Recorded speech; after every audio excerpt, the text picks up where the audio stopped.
And now, it's time for DJ Rocky's Secret Files.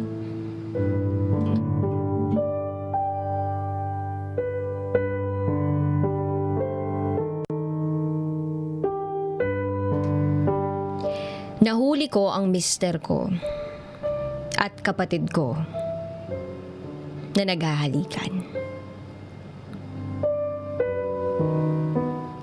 Sa araw-araw na ginawa ng Diyos na nakikinig ako ng secret file, ay minsan hindi ko naisipang magsusulat o magpapadala din ako ng sarili kong kwento.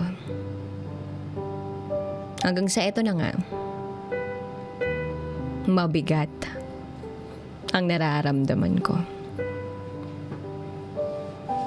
At pakiramdam ko, isa ito sa mga paraan para gumaan kahit papaano ang bigat na dinadala ko.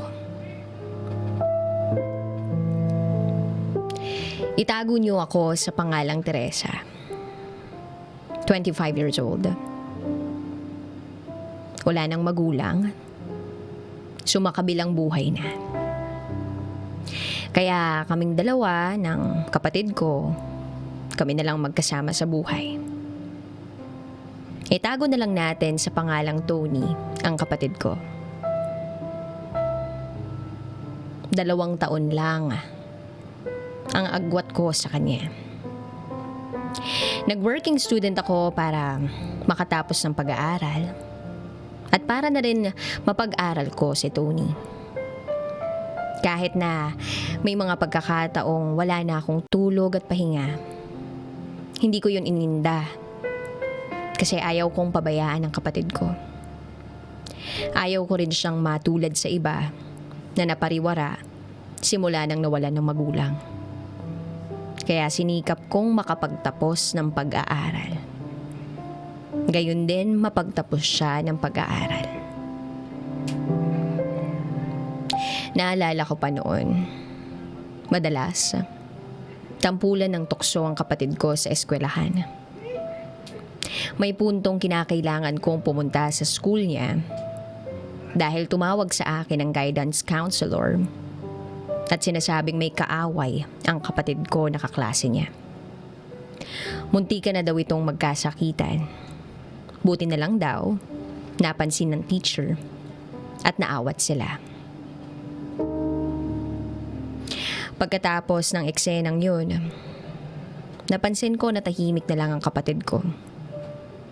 Hindi na siya masyadong nagkukwento sa mga nangyayari sa kanya.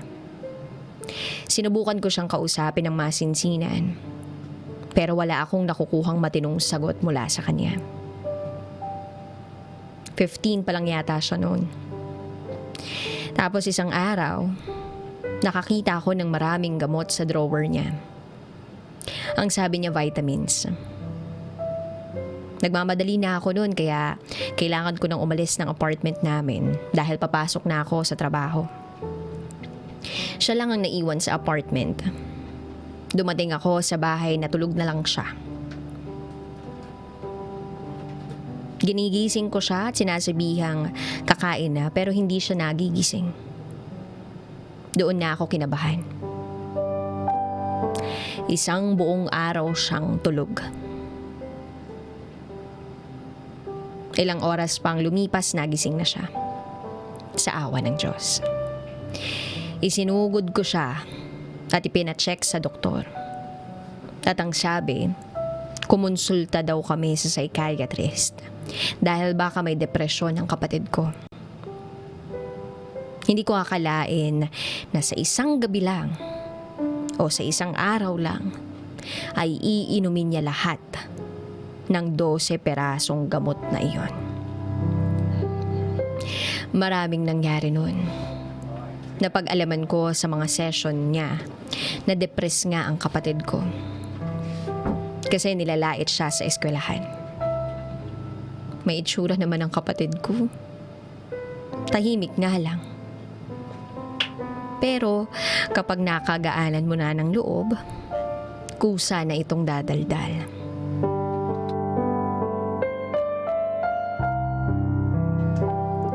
Fast forward, napagtagumpayan namin ang depression niya. Nakaalalay ako sa kanya hanggang sa unti-unti naging masayahin siya. Meron na rin siyang nagiging mga kaibigan. Dumating na rin ang panahon na nagpakasal na ako sa aking 2-year boyfriend. At nung nagsama na kami ng mister ko sa bahay niya, isinama ko rin si Tony, ang kapatid ko. December 2018 nang ikasal kami ng aking mister. Wala na akong mahihiling pa sa asawa kong ito. Bukod sa gwapo at macho, responsableng lalaki. Marunong sa bahay, maayos sa gamit, madiskarte, malambing. At higit sa lahat, mapagmahal ang mister ko. Sa aming dalawa, siya ang mas partikular sa kalinisan ng bahay. Ultimo sa banyo, ayaw na ayaw niya na may nakikitang mga kung ano-anong dumi o nakasiksik na itim-itim sa tiles. Ganon siya kapartikular. Maayos naman ang pagsasama namin. Lumipas ang ilang mga araw pagkatapos namin ikasal. Kaya lang isang gabi, kauuwi lang ng asawa ko galing trabaho. Nagkunwari akong natutulog dahil gusto ko sanang magpa-cute o magpabebe sa kama. Nakabihis ako ng red lingerie. Nakabibili ko lamang sa mall. Halos 2 linggo na rin kaming walang bakbakan. At gustong-gusto ko na rin magka-baby. Lalo na't may trabaho naman na si Tony, ang aking kapatid. Alam ko rin naman na maging si mister ko ay gustong-gusto na rin magkaanak. Kaya naman, ayun ako, nagtutulog-tulugan sa kama, nagpapakyut, kita ang kuyukot. Ultimo, singit-singitan. Bagong tabas at bagong ligo. Ready na para kay mister. Nagtutulog-tulugan lang ako, pero gising ang diwa ko. Pero mas lalong nagising ang diwa ko nang makaamoy ako ng pambabaeng amoy. Para bang pabangong powdery and flowery. Hindi ako nagkakamali. Pambabae ang pabango. Pero nakita ko naman na mister ko yung pumasok sa bahay. Napaisip ako at nagtaka. Gumagawa kaya ang mister ko ng kalokohan? Sa 2 taon naming pagsasama, never ko naman siyang nakitang malapit sa mga babae. Maraming lumalapit sa kanya kasi pogi siya. By the way, kaopisina ko ang mister ko noon. Pero ngayon hindi na, para iwas issue. Kung ibabase ko naman sa history ng mister ko kung may posibilidad na nambababae siya, parang napakaliit na porsyento lamang na magagawa niya sa akin yung bagay na yun. Naaalala ko pa nga na naikwento sa akin ng mister ko na dati raw ay marami siyang naging ex-girlfriends. Siguro daw ay lagpas ng 7. Hindi pa kasama doon yung mga naging fling niya. At kadalasan, siya ang nakikipag-break. Kaya marami sa mga ex niya ang hinahabol-habol siya. Kaya lang, ayaw na niya. Dahil kapag tapos na raw siya sa isang relasyon, ayaw na niyang balikan. Madalas daw kasi sa mga naging ex niya ay nasasakal siya dahil yung mga babaeng yun daw masyadong possessive at insecure. Bago kami naging magkasintahan, napagkwentuhan pa namin na may mga nagpaparamdam sa kanya. Pero binlock na rin niya. Witness din ako kung gaano siya kahabulin ng babae. Yung mga dati naming kaopisina na may crush sa kanya at nilalandi siya. Waipik. May isang beses pa nga, na-witness ko na yung babae talaga, dinalhan siya ng pagkain. At parang fiesta. Ang dami. Una niya akong tinext noon na saluhan ko daw siya. At yung iba pa naming mga kaopisina, tuwang-tuwa dahil nag-share siya. Pero nung masinsinan kaming nag-usap, hindi niya daw to type. Kasi in the end, ako ang nagwagi.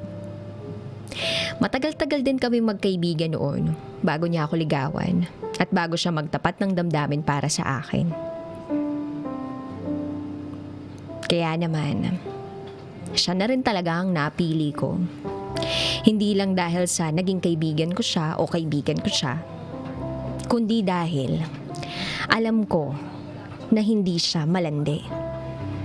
Proven and tested, kumbaga. Kaya ng gabing yun, nagtataka ako kung bakit ganun yung amoy niya. Actually, parang pamilyar yung amoy na yun eh.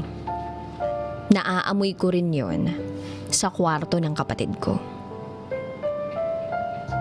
Parang pambabae. Pinalipas ko muna yung gabing yun. Ang sabi ko sa sarili ko ay mag-oobserba muna ako at hindi ako dapat magpadalos-dalos sa mga paratang ko. In short, walang saysay ang pagsuot ko ng red lingerie. Walang nangyaring bakbakan ng gabing yun. Napaisip lamang ako. Pero ayoko nga pag-isipan ng masama ang mister ko. Kasi alam ko na mabait at mabuti siyang tao. Lumipas pa ang ilang araw ay para bang hindi ako mapakali sa nararamdaman ko. May isang beses noon Sunday, ang routine niya, lalabas siya para makapag-jogging o para makapag-gym. Habang ako ay naiiwan sa bahay para makapag-imis-imis at makapaglinis. Uunahin ko muna ang second floor. Kwarto ang una kong lilinisin. Hanggang sa nag-aayos ako ng mga gamit niya. Nakita ko ang isang bag niya. Parang bago yung bag niya. Kinalkal ko yung bag na yun. At may nakita akong lip balm. Bagong bili. Nakakapagtaka lang dahil hindi naman siya nagli-lip balm. Although may pagkakataon dati na humingi siya sa akin ng petroleum jelly dahil nagbabalat daw at nagdadry ang lips niya. Napapaisip ako, anong nangyayari sa asawa ko? Hindi kaya ireregalo niya ito sa kabit niya? Ibibigay niya kaya to sa nilalandi niya? Ayokong mag-isip ng masama. Pero hindi ko maiwasan dahil may nakikita ako. Pero sumagi rin sa isipan ko na baka siya ang gagamit. Kaya pagdating niya, galing jogging, inihanda ko na ang tanghalian.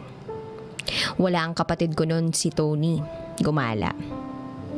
Kaming dalawa lang ang nasa bahay. Tanong ko sa mister ko habang kumakain, "Babe, may nakita akong lip balm sa bag mo. Nagdadry ba yung lips mo? Patingin nga." At ginuso niya yung labi niya sa akin. At ang sabi niya, "Oo babe, ayan no, tingnan mo, ang sakit nga niyan." Sa pagkakataong yun, para akong nakahinga ng maluwag. Buti naman at yun ang dahilan. Nakita ko nga na nagdadry ang lips niya. Sumunod na linggo, nakatakda na ang pag-alis ko para sa company trip namin to Singapore. 4 na araw lang naman kami doon. Gusto ko sanang isama ang mister ko kaya lang hindi pwede sa schedule dahil meron daw silang bagong project. Ang kapatid ko naman bago sa trabaho lang at nagpapa-good shot pa. Marami akong kinabilin kay Tony, ang aking kapatid, bago ko umalis papuntang Singapore. Sabi ko sa kanya, maglinis ng bahay para hindi magalit yung kuya niya na mister ko kasi sumpungin yun kapag nakakakita ng dumi o kalat. Oo lang naman ang oo yung kapatid ko. Hinabilin ko rin sa kanya yung mga tungkol sa kakainin nila since mas madalas magiging wala yung asawa ko kaysa sa kapatid ko. Kaya sa panahong wala ako, ang sabi ko kay Tony, huwag muna siyang maggagala habang wala ako para ma-check-check yung mga pangangailangan ng mister ko. Actually, hindi ko na sinabi sa kapatid ko yung mga hinala ko tungkol sa mister ko. Baka mamaya pag-isipan niya pa ng masama yung kuya niya. Ayoko namang sirain ang image ni mister kay Tony. Fast forward. Ang alam ng asawa ko ay ang uwi ko ay sa susunod pa na araw.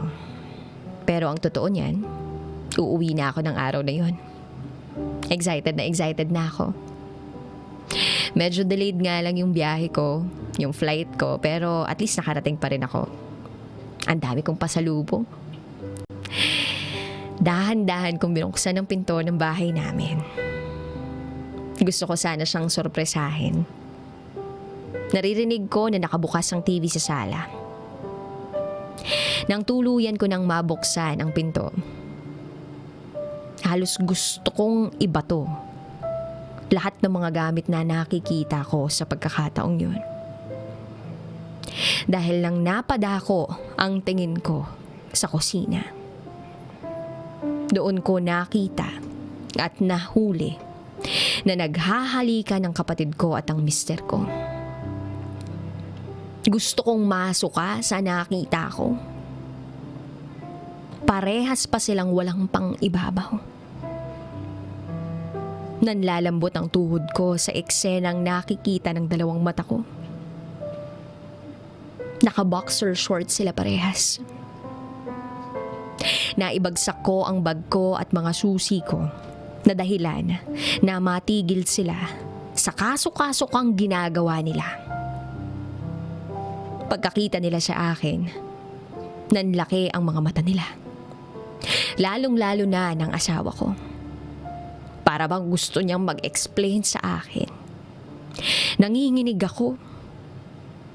Kitang-kita ko rin sa mukha ng kapatid ko ang sobrang pagkahiya. Naluluha pa siya. Maya-maya pa ay hindi ko na napigilan ang sarili ko. At napasigaw ako ng, "Ang bababoy niyo!" Sinubukan akong yakapin ng asawa ko pero nagpumiglas ako. At ang sabi niya sa akin, "I'm sorry. It's not what you think, babe." Pagkatapos nun, wala na akong pinakinggan sa sinabi ng mister ko. Dire-diretso ako sa kwarto, kinuha ko ang mga importanteng gamit ko. At pagkatapos nun, tiningnan ko lang ang kapatid ko. At sinabi ko sa kanya, "Kalalaki mong tao. Pinatulan mo ang mister ko." Oo, bakla ang kapatid ko. Halos mawindang ako ng gabing yun. Nag-check-in ako sa isang hotel. Lumipas pa ang ilang araw, humanap na ako ng apartment ko. Hinayaan ko ang kapatid ko at mister ko sa kanilang buhay. Hindi ko alam kung paano napunta ang mga buhay namin sa ganong sitwasyon. Kaya pala napapansin ko na gabi-gabing nawawala sa kama ang asawa ko. Siguro dahil may ginagawa silang kababalaghan ng kapatid ko. Para akong masusuka sa tuwing maaalala ko yung mga tagpong nakita ko. Pero hindi ko na alam kung anong dapat kong gawin. Parang masisira na yung ulo ko. Patuloy na nagte-text at tumatawag sa akin ang mister ko. Pero parang ayoko nang pakinggan lahat ng mga pinagsasabi niya. At pinag-i-explain niya sa akin. Ang kapatid ko naman nag-text lang sa akin na I'm sorry ate. Hindi ko na alam kung anong gagawin ko ngayon. Natatakot akong masira. Lahat sa buhay ko. Ayokong pagalitan yung kapatid ko. Kasi baka magtangka na naman siyang magpakamatay uli.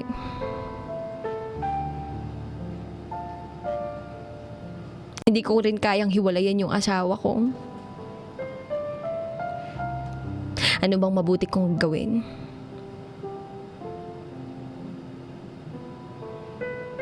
Sana matulungan niyo ako. Ako si Teresa. At ito ang aking secret file.